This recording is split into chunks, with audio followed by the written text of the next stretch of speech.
Consider the difference between a boss who rules through intimidation and a leader who inspires through trust. The first ensures compliance but breeds resentment. Employees show up not because they want to, but because they have to. They do what is asked, but nothing more. They hide mistakes, they avoid responsibility, and they seek only to survive. In contrast, the leader who builds trust creates an entirely different atmosphere. People under such leadership feel motivated, engaged, and willing to take initiative. They are not looking for ways to avoid blame but rather for ways to contribute meaningfully. Trust also fosters loyalty. When people know their leader genuinely cares for them, they reciprocate with dedication. They do not leave at the first sign of difficulty. They do not seek an exit at the earliest convenience. Instead, they stay, they invest in the vision, and they work toward a shared goal. They know that their well-being is not secondary to profits or success but is an essential part of it. This kind of leadership extends beyond workplaces or organizations. It applies in families, in friendships,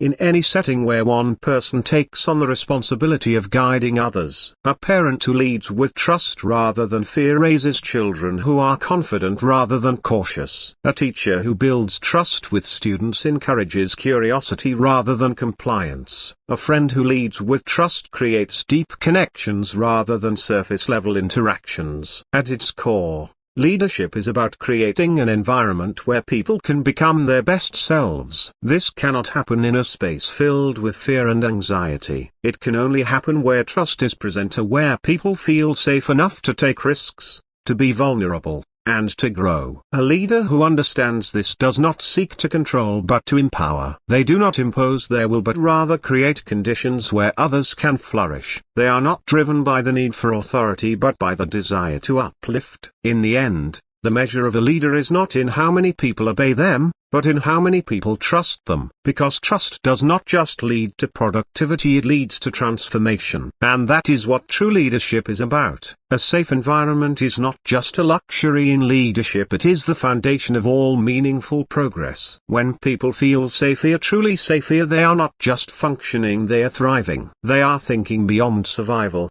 beyond immediate consequences, and instead focusing on possibility, innovation, and growth. The moment fear is removed from an environment, the human mind is free to explore new ideas, challenge existing ones, and take risks that lead to breakthroughs. This applies in every space, whether it is a workplace, a community, or even a family. When people know they will not be punished for mistakes but rather supported in their efforts to improve, they become more willing to push beyond their comfort zones.